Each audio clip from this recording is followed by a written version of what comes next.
Salut la famille, nous sommes très heureux de nous retrouver encore une fois de plus devant vous et nous disons merci, merci encore une fois de plus, merci d'être toujours là, merci de nous avoir toujours accompagnés à travers les commentaires. Comme j'ai toujours l'habitude de vous le dire, cet espace est bien réservé pour vous. Et si c'est la première fois que tu tombes sur cette vidéo, si tu n'es pas encore abonné, c'est simple, en bas dans les coins tu cliques, tu t'abonnes. Activez aussi la cloche de notification, partagez les liens, ça je te les recommande, il faut toujours penser à ça. Si tu es satisfait, si tu es content, pense aussi à partager les liens de nos vidéos pour que d'autres personnes puissent nous découvrir à travers ton partage. Et puis regardez aussi jusqu'à la fin, c'est très important, au lieu de venir réagir sans pour autant regarder l'émission jusqu'à la fin. Donc il faut regarder jusqu'à la fin et par après, tu viens commenter. Parce que wana no matière nyonso. Et puis, si tu as quelque chose que tu voulais partager avec nous, l'espace des commentaires est bien réservé pour toi. Alors, Tozongi Lisusu, comme j'ai toujours l'habitude de vous le dire, il y a toujours quoi à manger dans notre industrie musicale, car nos artistes sont toujours là pour nous fournir des marchandises. Quand on a des grossistes comme Fally Ipupa, des détaillants comme Le Ferré, les fournisseurs comme Koffi Olomide, Héritier Watanabe, Robinho Mondibu, Inonsbi, pour ne pas citer tout le monde, en tout cas, il y a toujours de l'actualité. Alors, biso pe ndenge toza awa, biso tozwaka ba marchandise, toye ko détailler yango na ba plateau na biso. Alors aujourd'hui, toza na marchandise oyo toko détailler. Toza na marchandise, il y a artiste et musicien Fally Ipupa avec son album Formule 7. On va essayer de parler de cet album et puis toko lobela likambo ya ba clip parce que Batu balobi nanga Albert, il faut bo banda kolobela makambo ba clip pour que Fally aya ko décevoir bisoté concernant ba clip ya album Oyo Formule 7, surtout que to monaki que eza na ba chanson Oyo ba tiaki wana bazotuna bozo préféré clip ya nzembo nini ebima. Alors quelqu'un m'a dit Albert, bo sala bo banda kolobela déjà pona ko la moussa mind ya Fally à se préparer en conséquence pour que à travailler vraiment ba clip et à la hauteur, il y a ba succès oyo banze mwezo sala en étant audio. Alors je me suis dit oui, en tout cas ça sujet moko ya kitoko. Donc on va parler de ça et toye pe na marchandise mususu ya ndeko na biso Robinho Mondibu. Quelqu'un m'a dit que non Albert, il faut parler aussi sorti à artiste émissien Robinho Mondibu, c'est comme si le mec il a commis neti makamba ba double discours. Alors je me suis dit OK, tika na ko profiter na tongo oyo na zui quelques 30 minutes na profiter quand même to partager eloko oyo. Alors nous savions tous que Robinho Mondibu, ça fait un moment, Robinho Mondibu, c'est le petit de Fally Ipupa, il est proche de son vieux. Lui, il a déclaré ouvertement à la télé que non, à respectaka Fally Tinali Fobo, Ndenge Tolobaka. Lui, il restera toujours reconnaissant envers son grand frère et à travers ces plusieurs sorties médiatiques, Robinho Mondibu, il reste toujours carré envers son grand frère Fally Ipupa. Nous savions tous que Fally Ipupa, il est traité de tout. Il est traité d'orgueilleux, quelqu'un qui ne partage pas, quelqu'un qui n'ouvre pas les portes pour d'autres artistes, quelqu'un qui ne soutient pas d'autres artistes. Mais vous savez, makambo et ça là que batuba loba makambo boye, ce n'est que la mauvaise foi. Ce n'est que la jalousie, ce n'est que ba intention moko ya mabe. Omoni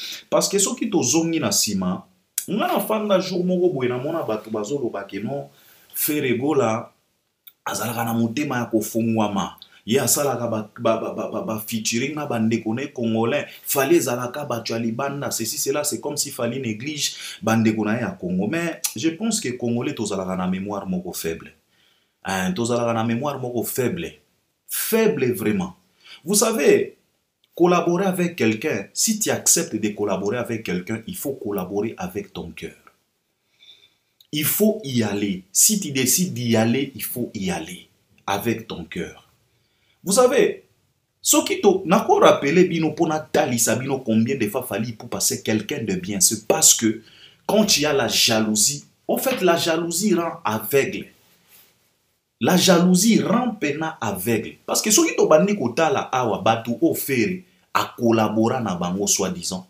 Atika la ko réaliser na bango ba clip. Et jusqu'à ce jour, batu wana balelaka toujours na komba Ferregola.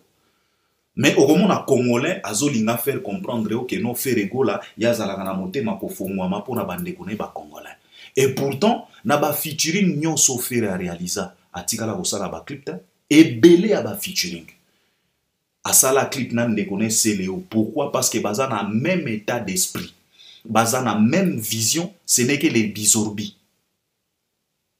Bon, na rappelé bino pour na talisa bino combien de fois parce que moni il faut to banda kolobaka ba vérité mosusu. Moni parce que trop c'est trop. Traiter Fally de ceci de cela, ceci cela, orgueilleux, il ne partage pas. Ceci cela.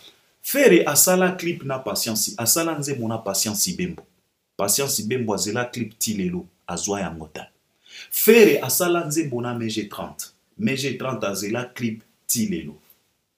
Faire asala nzembo na Koffi Olomide. Koffi Olomide azela clip tilelo. Comme ce sont des hypocrites, soko tuni Koffi Olomide akoloba yo non, alobaki ke azaboye non. Et pourtant Faire na première soin lui-même a déclaré ouvertement que les problèmes c'est parce que j'ai refusé de réaliser le clip avec lui. Clair, il a été clair, il n'a pas mâché les mots. Que Oignon Soyo, c'est parce que n'a boy ko sala clip. Faire. Batu ebele Faire a collaboré na bango, mais atikala ko sala ba clip na bango ta. Et puis, et si la mabe, Patience Bembo alela na kombo Faire, mais G30 alela na kombo Faire, Koffi alela na kombo Faire, Bozi Boziana, Hauti kolela pe na kombo Faire. Mais ce qui toke pa ngambo Fally, o balobaka ke non, Fally e kaba étranger, Fally atala kaba ndeko na ba congolais, il n'ouvre pas les portes pour na ba petit na ye, yango wana ba artiste ba sine kakaye so kake libanda akangela kaba tu ba porte non. Ça c'est la mauvaise foi. Ezaka motema mabe. C'est l'orgueil qui rend toujours au monde, la jalousie ça rend aveugle. Fala sala nzembo na MG30 chobo soki boye bagate nzembo moko kitoko ya kosagana te. MG30 avait témoigné que Fally aya na location na bilamba donc il les a facilité la tâche aya pena na location ba osala clip na bilamba et soki Fala ye na bilamba yeba ke koko dilaso pe aza pembeni donc mbongo pe eye MG30 a sepela. Yo talaka na clip wana ndenge MG30 azalaki à l'aise na kati ya clip wana. Fally Ipupa asala nzembo na Montana Kamenga. Il ne s'est pas arrêté tout simplement na studio koyemba. Akenda tina clip. Fally Ipupa asala nzembo na Bizorbi ya Céléo. Il a clippé. Fally Ipupa kutu asala nzembo na bandeko moko kala, baraper moko ya kala. Il a clippé.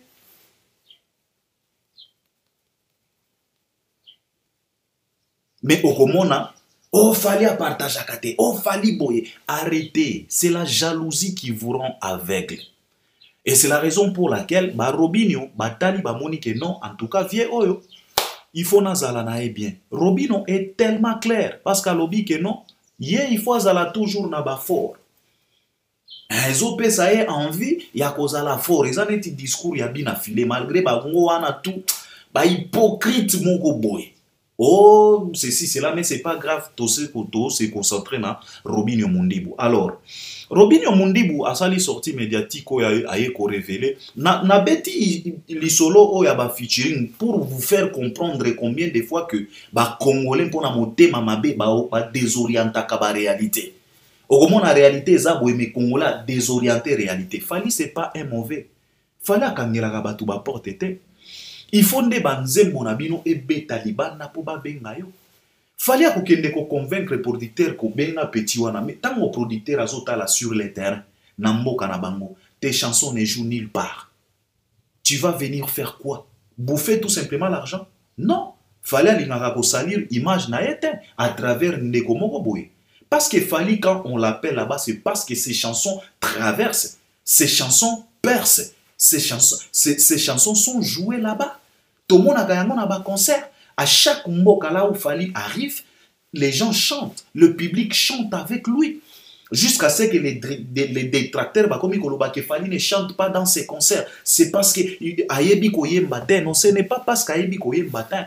C'est parce que lui, Banzembo Naye, Batuba Yebi Amo. Alors les fanatiques lui facilitent la tâche. Bomi tout na kafali azwaka énergie wapi ya kosala 59 concerts na année moko.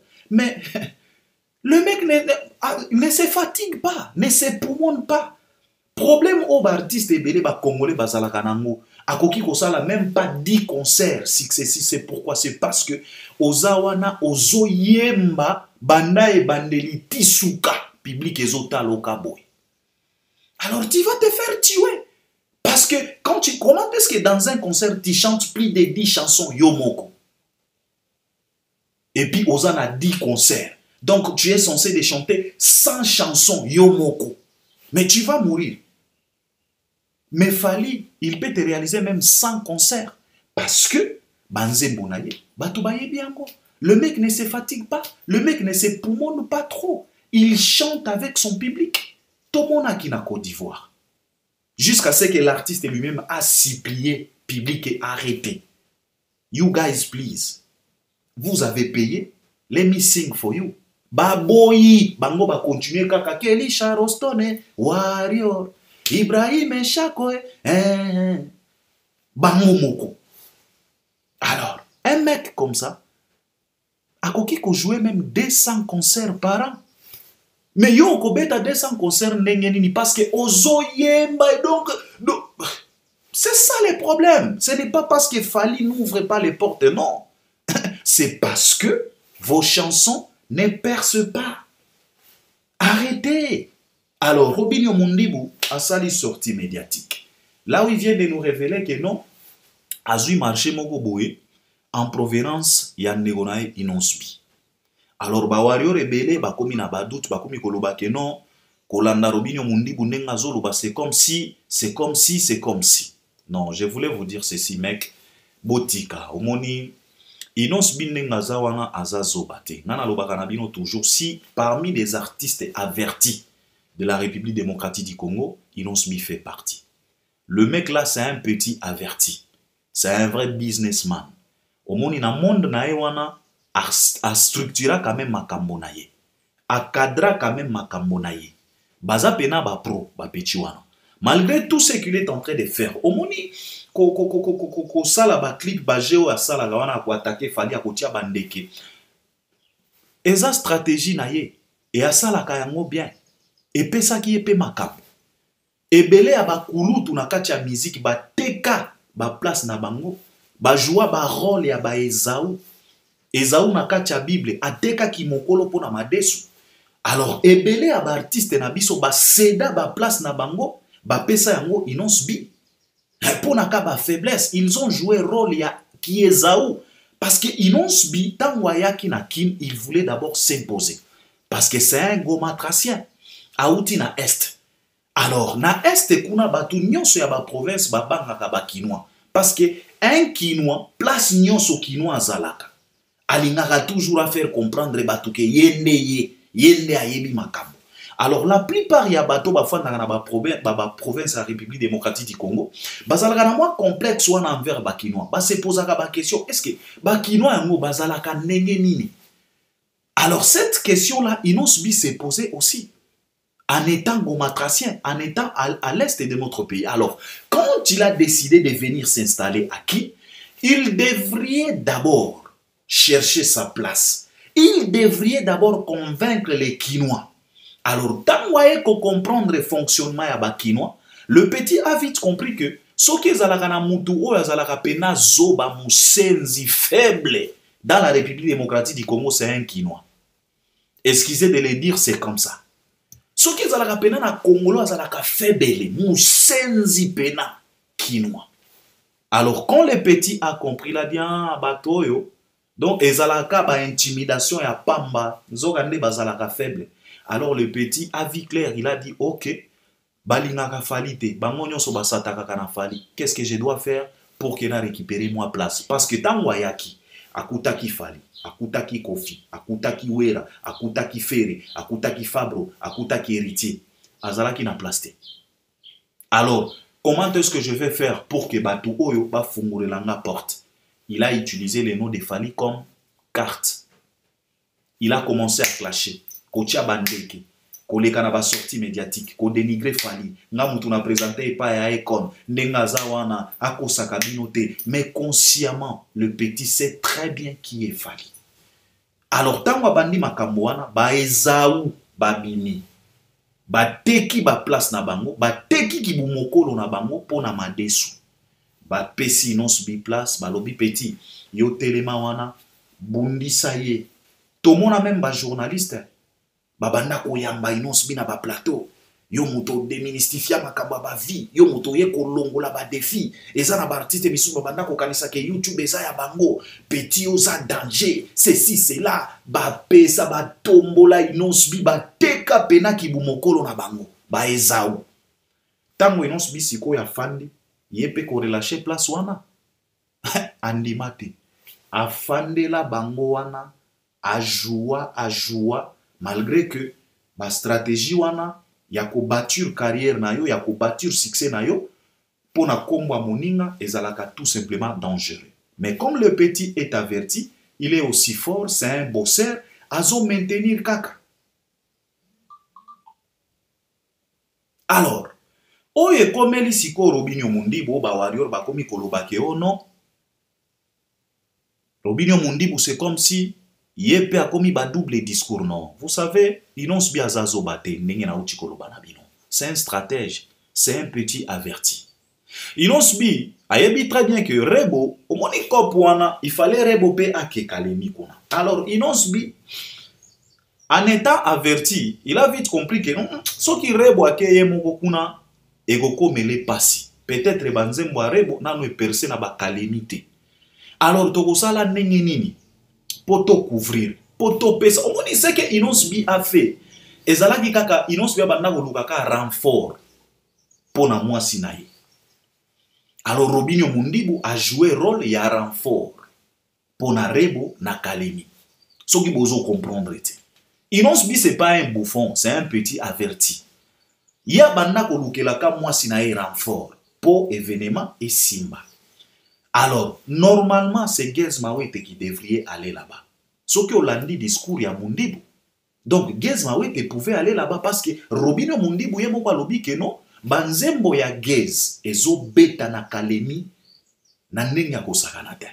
Alors, Innonce B pouvait contacter Gez, mais toyebi très bien que entre Gez et Innonce B, c'est le jour et la nuit. Et je ne pense pas ce qui Gez Mawete a koki ko s'incliner devant proposition ya Innonce B. Malgré que bango mi bale baza ba averti, bango mi bale baza ba commerçant, baza ba businessman, mais ezalaka na ba rivalité mosusu oyo, en tout cas, ce qui est dépassé ba ligne rouge parce que toyebi très bien que entre Gez Mawete et Innonce B, même ba Anita Mwarabu ba kotaki na makambo et puis toyebi très bien que mibali ce qui bazo soine la mwasi keba. Alors, Innonce B a tali a moni que non, nana ko renforcer. Alors, ce qui a tali Mundibu, ce n'est pas la haine qui existe entre Innonce B et Mundibu, non. Car Mundibu est très clair, il dit que non, oyo to soa na ganaye, c'est parce que nana pekisakaye toujours atika ba mankamwana ko tchaka ba ndeki na ba clip.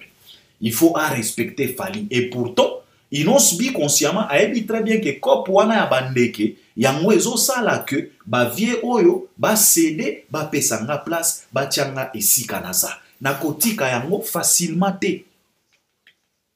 Alors comme rancune ya makasi ezalaka te, Innonce B il n'a pas hésité.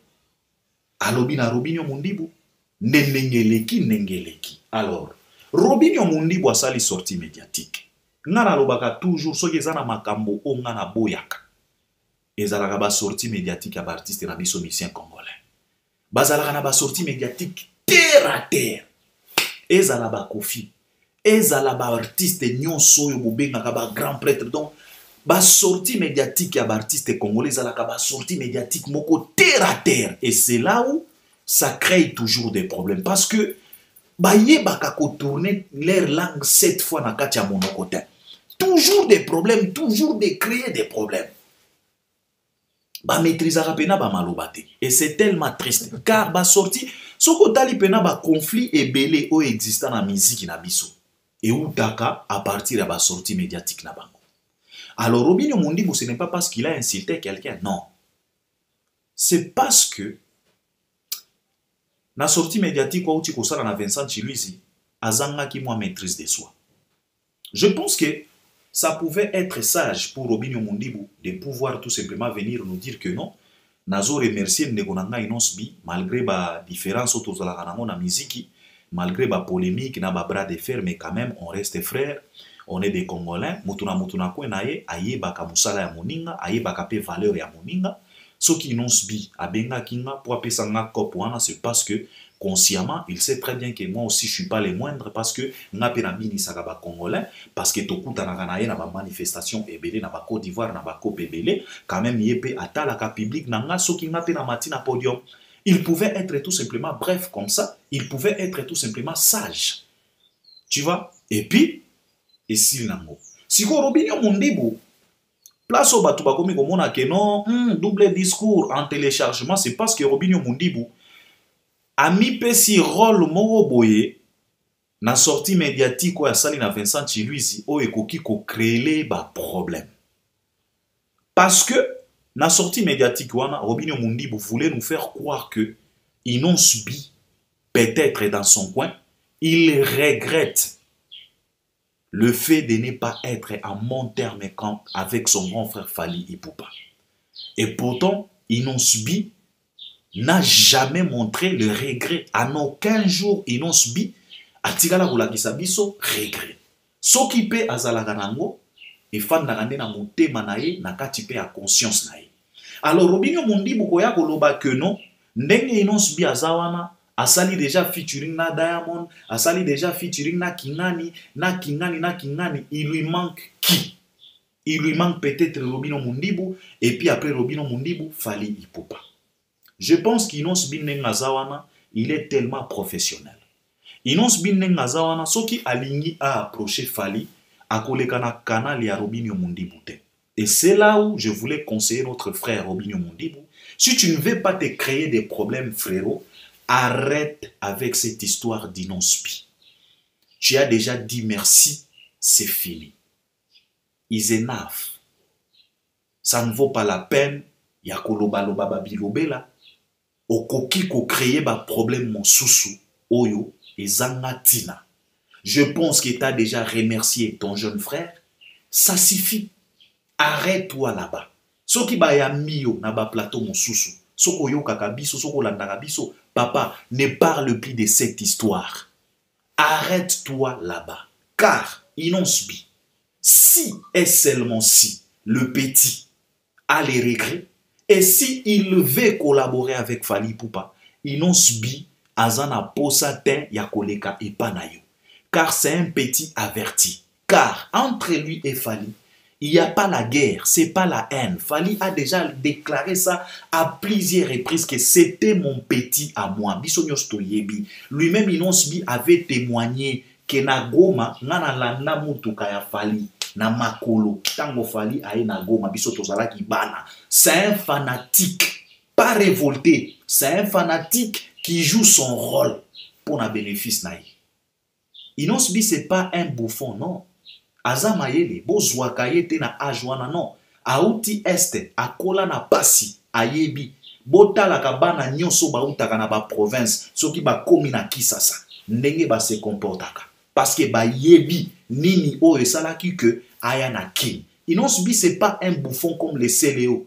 Non, il faut faire attention. Si Inosbi a besoin ya kosala featuring na Fally, en tout cas akoleke pa na yo te Robinho. Tika makambwana. Inosbi akutanaka na Fally à plusieurs reprises na ba manifestation ebele na ba Côte d'Ivoire. Bango mibale ndenge bazana baza ba pro, baza ba ennemi te. C'est son grand frère akotika la paix grand frère. Fally Ipupa avait prophétisé na conférence de presse na Kisasa. Azwa pena Inosbi atalisa ba Congolais que vous voyez ces gars à cause de la mutu munene. Lelo tozana Inosbi mutu munene. Kaka barrière pensée à Emoko Inosbi, il s'est compliqué et il s'est mis à attaquer son grand frère. Mais ce ne sont pas les ennemis. Et je suis sûr et certain, ceux qui Inosbi a besoin pour approcher Fally, akobenga ndenge kaka zwaki téléphone abenga ki yo Mondibou, Inosbi peut appeler Fally et Fally akoyamba ye. Akoki kosala makambo nyonso parce que bazana ba vie ebele oyo ba fréquentaka bango nyonso. fallait fréquenter Bédachour, Inons bien fréquenter Bédachour. Hein. Voilà, à cause de la difficulté, mon côté. Et puis, tika koya koloba na batuke, c'est comme si Inons bi regrette, non. Inons bi, après ça qui au marché, loba na ye merci, suka wana ndeko. Suka wana. Parce que chance aux anango, c'est parce que votre grand frère Fally Ipupa a aidé Kabino mingi. Parce que, ebele ab artiste na biso, toye bagaba position na bangote. Ozo ye bateneti ba jibembiana. Okoye baten position na ye. Hypocrite mo kwa kosaganate. Mais Fally, c'est pas un hypo. Fally a etalaka. Makambo na ye, na ba principe na ye. Fally ne nous cache rien. Fally chante même dans ses chansons. État d'esprit na ye, na ba principe na ye. Fally lo bagana biso que moi, je préfère un ennemi qu'un traître. Robinho Mundibu oyo kakayango. Et oyebi très bien état d'esprit à grand frère Nayo. Fally n'aime pas les traîtres. Traître zanani, traître zaneti mbeli, y a double tranchant. Fally alobaka biso que je n'aime pas les doubles discours. Et sous kakaka na malobate atiaka yango même na banzembo. Que noyo encore une fois de plus bloqué de Konabiso Robinho Mundibu, toi-même tu vas comprendre l'état d'esprit de ton grand frère. Alingaka ba double discours te. Alingaka ba hypocrite te. Il est vrai. Et puis à l'obaka, tu peux m'insulter, mais faites attention de ne pas dépasser la ligne rouge. Ligne rouge eza nini? Eza quand tu te mets à attaquer sa famille, ses enfants. La vie privée nae. Wana ezalaka pena. Ligne rouge. Donc, ce qu'on dépassé, en tout cas, yonaye fini jusqu'à la fin de nos vies. Fally, il est clair. Ako sakate. Donc, je pense que Robinho Mundibu, nde nazawana azana 1000 chances ya kozala na problème na Fally te. Parce que ayebi exactement état d'esprit à Fally. Ayebi exactement ba principe à Fally. Donc je pense que ce qui a côté problème na Fally et cause la volonté na yemoko. Ce qui lobby kuna, lobby no Mundibu to komi ko considéré comme un mec de double discours. Donc et cause la kaka volonté na yemoko. Mais je pense que conseil gratuit Robinho, arrête-toi là. Inons biso kapesa ki okop, aussi au sengi na ye merci, c'est fini. Zala calme, zala tranquille. Kolobakeyo kokiko mema Inons bi inde chez Fally, arrête ce genre de discours. Inons bi atikala kolobana yo te ke non azana posa. Inons bi atikali kolobana yo te ke non azana regret. Arrête. Vous avez fait votre deal à Kalemi, ozui mbongo na yo parce que omoko sala ki prière, ozala ki na moi manquement moko boito yebi très bien. Parfois tu dépenses ozana mbongo te liquide, ba mbongo nyonso dépenser, c'est normal et comme la rabatu nyonso papa. Ata Bill Gates et comme la kaye. D'ailleurs kutu ba grand prêtre bazalaka na mbongo boyete na maboko. Ba mbongo na bango ezalaka toujours en mouvement. Alors, ozui kop, ferme ta gueule, c'est mien mec. Tu vois, ferme ta gueule. Ba discours au komi koloba wana, arrête. Émission au sale pa il y a Vincent Chiluizi, ezala ya suka na makambo inospi. Concentre-toi na musala na yo, yobe eza wana, sala nengo kosilisa nzembo na yo na gezma wete, contacte ton vieux Fally Ipupa, parce que Fally Ipupa za na moi pause, malgré que les 14 et 19 jours à Kobeta déjà na Braza, pause pe a Fally ezala matata. Après Braza, à Kobeta le 21 à Angola, je pense qu'il est temps que Olobana Fally Ipupa vie na za na pause nzembo wana ebima. Ma modification bozo sala dans nzemboana boya pe ko bebisa nzembo yango parce que trop de modifications ça peut tuer même la chanson. Je pense que ezala un conseil gratuit. Alors je voulais tout simplement dire aux warriors que bao bazo kanisa ki Robinho Mundibu c'est comme si il a commis un double discours non. Robinho Mundibu, il était tout simplement content parce qu'azala ki na situation moko ya mabe inonsbi a pesier camp. Alors Robinho Mundibu ezaka ka ba sentiment a komi ko loba loba bilobela mais inonsbi après ça qui est copouana parce que Inons P azalaki na besoin un renfort pour na moi sinaye Rebo parce que Rebo ne pouvait pas s'en sortir yemoko na Kalemi ça pouvait lui coûter cher Alors, Inosbi, en étant averti, Yangwana a contacté Robinho Mundibou pour aya intervenir. Donc, simple que ça. Alors, Robinho Mundibou, je pense que Azana a intérêt, il y a un double discours. Et puis, Soki, connexion, Ezali sous-soubienté avec son grand frère Fali, je pense que ça ne vaut pas la peine de jouer à l'hypocrisie. Car Fali Poupa n'aime pas les hypocrites. Il faut être tout simplement clair. Soit au bombi likamwango na motema, au kangi monoko. Tu te concentres na musala na yo. Soit yope, au zuika décision, yako banda go boma bandeke na ba clip na yo. Je pense que c'est mieux. Alors ça c'était Robinho Mundibou. Fali Ipupa avec son album Formule 7, l'album qui cartonne, l'album qui déchire. En tout cas, avant-hier j'étais avec quelqu'un, il me disait qu'Albert, ça faisait quand même longtemps. Tout le monde a album et bimi, et ont ravagé boy. Ça faisait quand même longtemps. Kala, tango ba majezo bima, tango ba kibui sans pipa, tango ba solo la bien, tango ba internet, tango ba TH. Et puis alobi nanga que et puis l'album wana tango banda ko bima, ce n'est pas parce que banda ko bima banzembo nezo salarage te, ezalaki ba générique. Parce que quand on parle de magie, on parle souvent de ces génériques mythiques, magie. Quand on parle de solo la bien balamoko to banda ko mona nde générique, to banda ko ya ko découvrir banzembo après. Quand on parle d'internet, to banda ko mona nanu générique à internet. Banzembo to ko découvrir ango après. Tango tozolo ba TH tozo mona nanu générique à TH. Banzembo to ko découvrir ango après. Contrairement avec cet artiste Fali Ipupa, bande ko ba komi ko découvrir nde banzembo après générique. Parce que ce qui vous constatez bien, dans la Formule 7, les gens bazo beta kutu masolo à générique. Ce n'est pas parce que générique est amabe, non, générique on est pena ki toko moko ko saganate. Fanda pena bien yoka nenge ba beti générique wa. Na danso ya fula mon pépé, papa souka na générique. Mais Fali, il a encore valorisé la chanson d'une façon incroyable. Car la chanson congolaise avait perdu quand même force en amour. Notre musique a été considérée pendant longtemps comme une musique ndombolo. Ce n'est pas à travers des chansons rumba, non. C'était à travers des génériques. Là où Babanda Goboaka crie à ndombolo. C'est là où tu aurais retrouvé ma magie. Ba kibui sans pipa, tu aurais retrouvé ma générique neti ba force de frappe, ba générique neti ba efrakata. Ce n'était pas vraiment des chansons. Mais avec cet artiste, c'est comme si lui, il a... Parce que Fali avait valorisé la chanson depuis l'album Droit Chemin. Ce qui te rappelé, le format de l'album de l'artiste émissien congolais, Okomona, album a 15 titres, Okomona 12 titres. Banzembo Yakobina. Alors, je disais que Kala, le format de Banzembo Zalaki, album est 15 titres.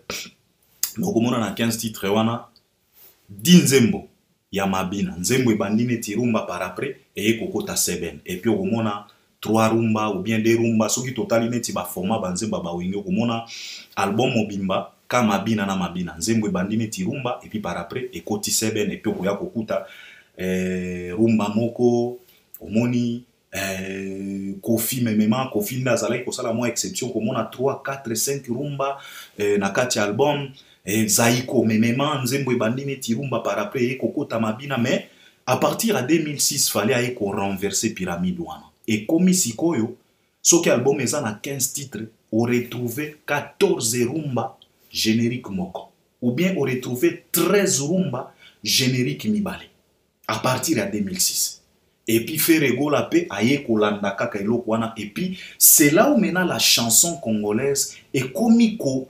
Et comme il sa valeur nango, et comme il artiste nyonso que non, et comme il kamwanzembo, parce que kala, moi je me rappelle comme si c'était hier.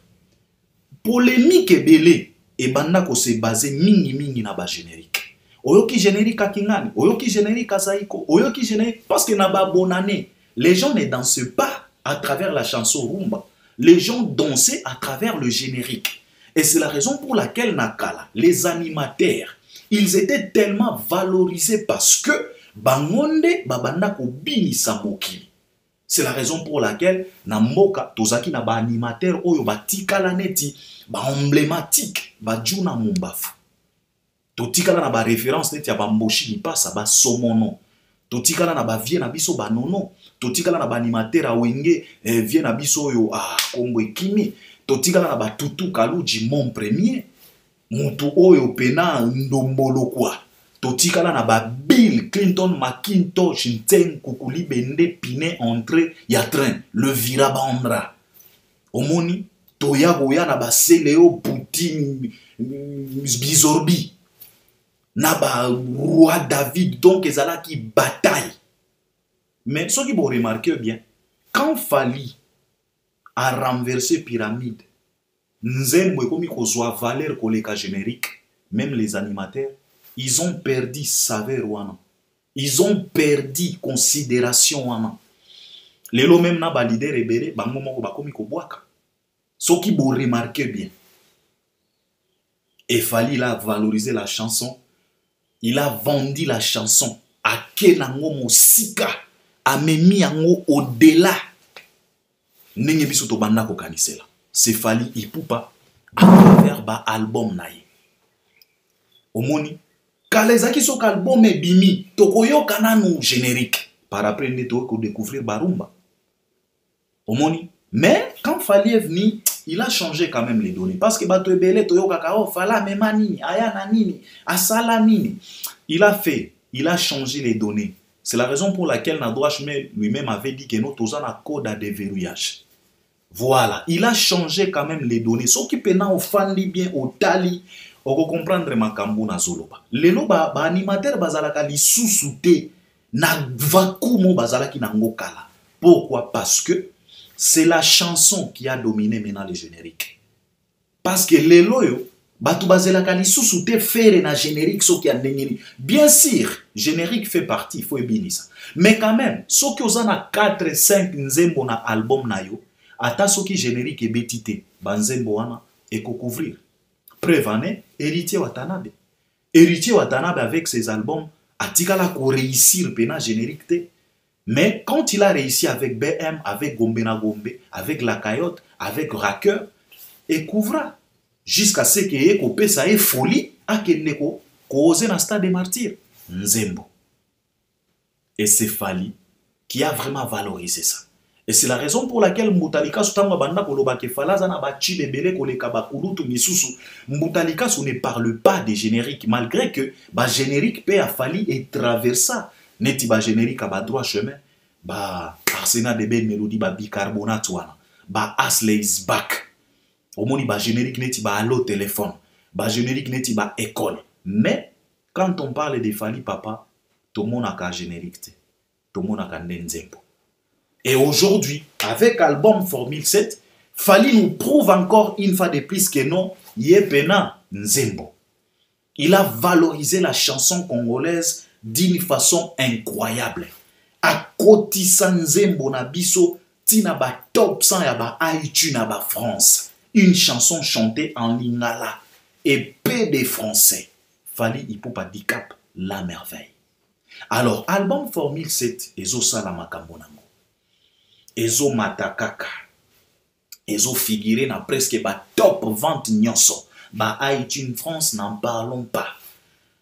Batu ebele bazo validé, banzembo, maloba kitoko, mélodie ya kitoko, variation moko ya kitoko.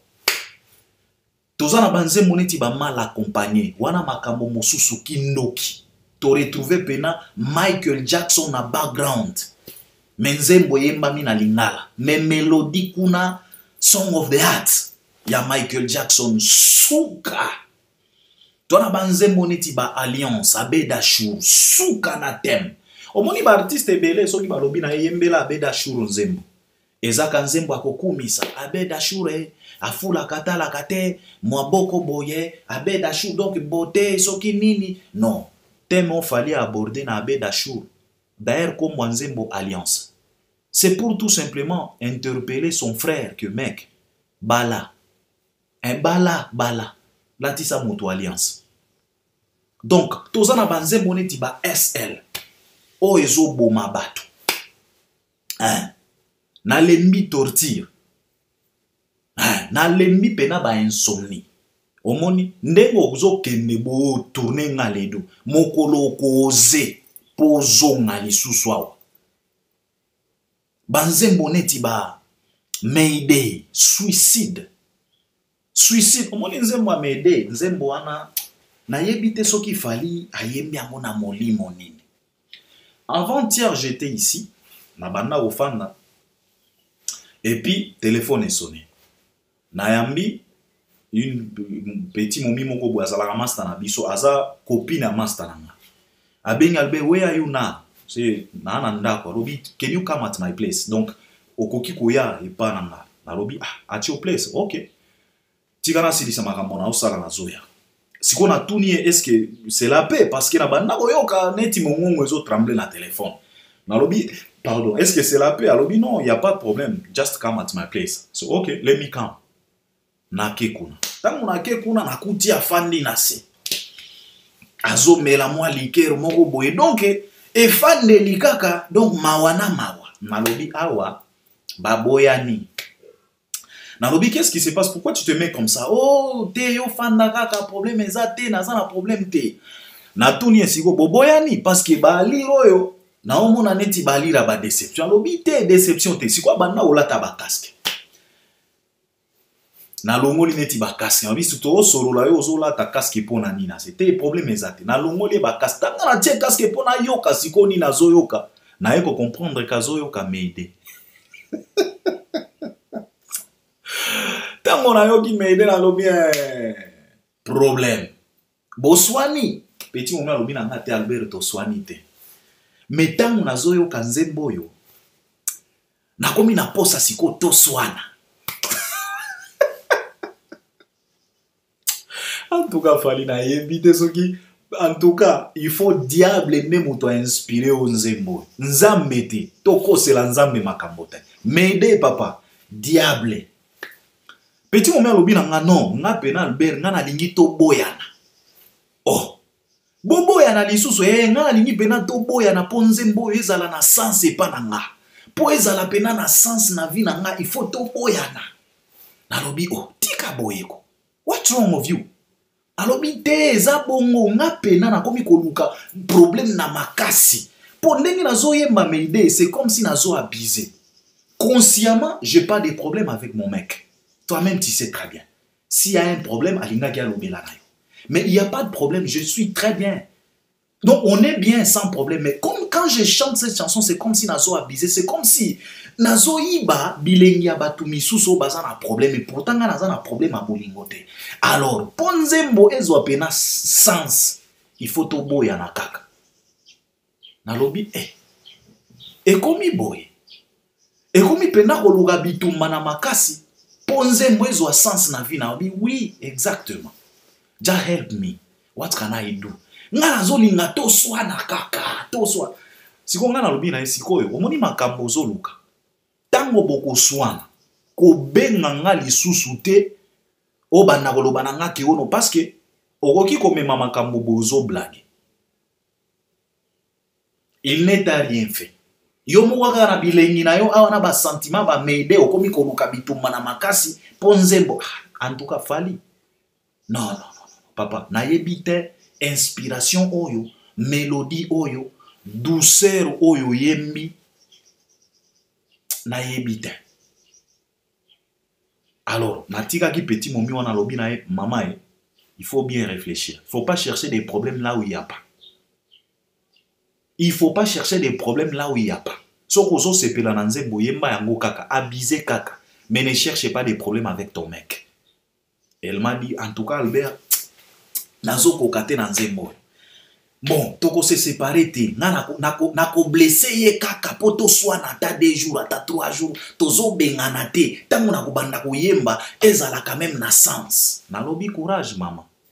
Go ahead. Courage. Ko benganga te. Omoni que fali album moyo non, ezana banzembo neti ba MH. Boyo kanzembo wana bien. Ezana banzembo neti ba noctambile. Boyo ka banzembo wana bien. Banzembo neti ba éternité. Bo fan de la pena banzembo wana bien. Bo comprendre. Beaucoup comprendre, banzembo neti ba centième dossier. Banzembo neti ba disqualifié. Wanande beaucoup comprendre pena force ya Fally. Le mec, il a travaillé, il a bossé avec de belles paroles, avec de belles mélodies.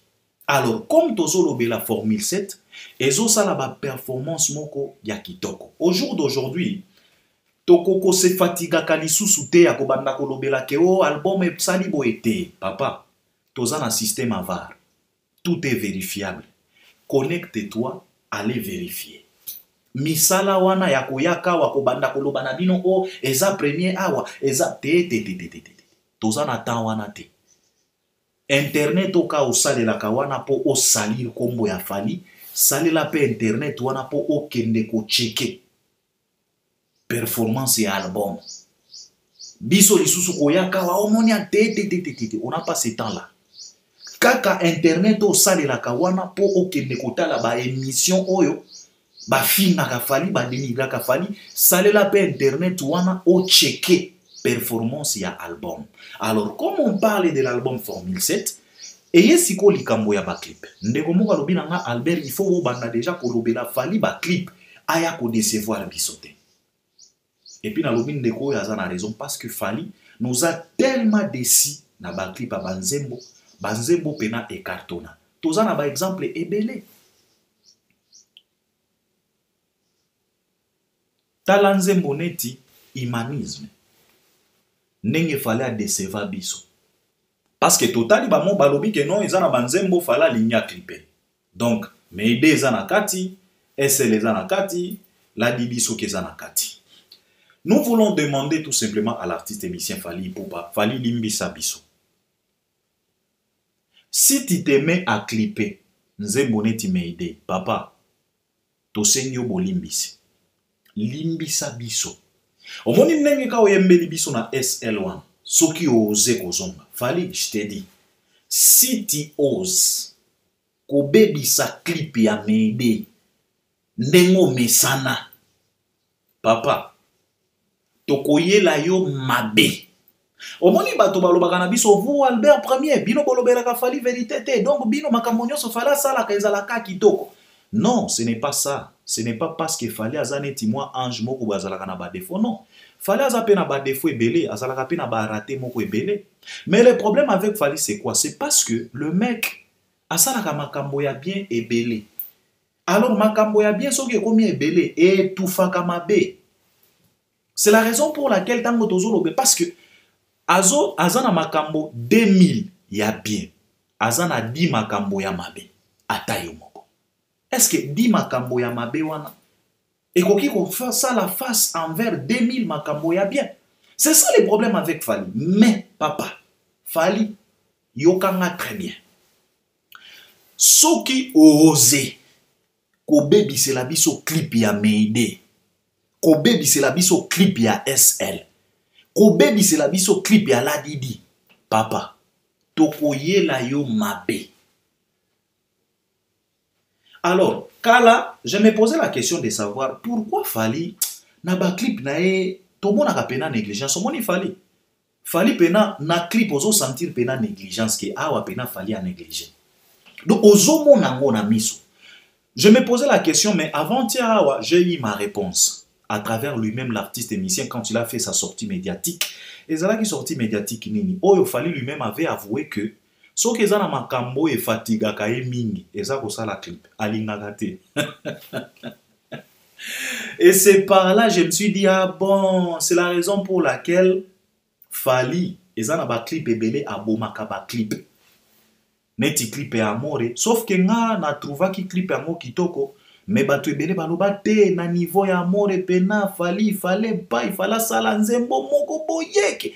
Mais lui-même na ba sortie médiatique na il s'est moqué de nous en disant que non okomona mutu atikala ko kangata photo ya bien te mais azo critiquer clip. Atikala ko sala ta note vocale moko kitoko te à travers son portable mais azo critiquer nzembo. Mais Fally bien sûr, tu peux en avoir raison, mais papa tika. Na sortie médiatique wana, c'est là où j'ai compris pourquoi Fally na ba clip mosusu abomaka ba clip, c'est parce que au départ, c'est un paresseux. Fally a réaliser par clip. C'est comme si les clips lui fatiguent trop. Lui-même, il a avoué ça. Mais papa, na meide, Fally. Soki ozana ba pares na yo. Soki ozo monak. Okoki kosala clip bien te.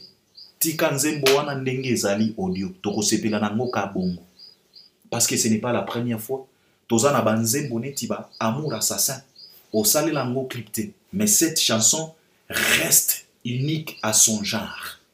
C'est parmi des rares chansons oyo ba clipate, mais eza na ba performance moko incroyable na plateforme ya YouTube. Toza na banzembo neti ba Sony o clipa yango te, mais banzembo wana catastrophe. Alors Fally, soki consciemment oyebi très bien que oza na ba paresse ya kosala ba clip, tika Mayday ndenge eza, tika SL ndenge eza, tika banzembo ndenge ezali, parce que soko bemiseli biso ba clip ya banzembo oyo papa wana ndoko sentir oyo nyonso to bombelaki yo toko bimisa yango. C'est moi Albert Premier qui te le dit, parce que nzembo oyo tolingi te ke yo sala ba clip ba avion ba jet te. Nous voulons un clip réaliste, un clip réaliste. Donc la réalité. Tolingi pena boluke la biso mwana mwasi oyo pena azo jouer rôle, azo lela pena bolingo na ye. Ou bien, soki omoni ke okosala clip te, ozana ba paresse na yo wana. Salela ta biso ndenge osalaki na bloqué, zwa ba challenge ya basi nyonso bazolela tia yango combiner yango bo monter yango bo sala clip. Problème eza te tokosepela kaka parce que tango tozo tala na ba TikTok ndenge tozo mona ravage onze mwana ezo sala tozo sepela. Et toko sepela soki ozana ba paresse na yo wana o uti koloba na biso wa keno clip e fatiga ka yo trop, en tout cas pardon. Je pense que Fally, tu es conscient là où tu es. Sali la biso ba clip a kitoko yaya. Omoni tu viens de nous prouver le contraire na trilogie o uti ko sali la biso à travers la chanson Science Fiction, Seyo et puis Garde du cœur. Ça, ce sont des clips. Ce ne sont pas même des clips. Eza pena série. Eza pena série avec 3 épisodes. Fally tolingo sali la biso ba clip ya ba auteur. Ba clip moko ya kitoko. Po ebala na pena na ba son. Parce que banzembo yo Fally limbisa biso. Tozo senga yo pena pardon. Kopesa ba amateur te. Papa Luka pena ba réalisateur ya bien réaliser pena clip parce que moni Mayday oyo. Soki osaleli yango clip ya kitoko. Papa na ebite. Parce que ndenge toza awa na minute oyo ba funérailles ya Fly ezo salama. Etikali kaka tokotisa Fly na libulu tokunda na nécropole. Parce que Fly akufa déjà. Ba o préparer ba funérailles.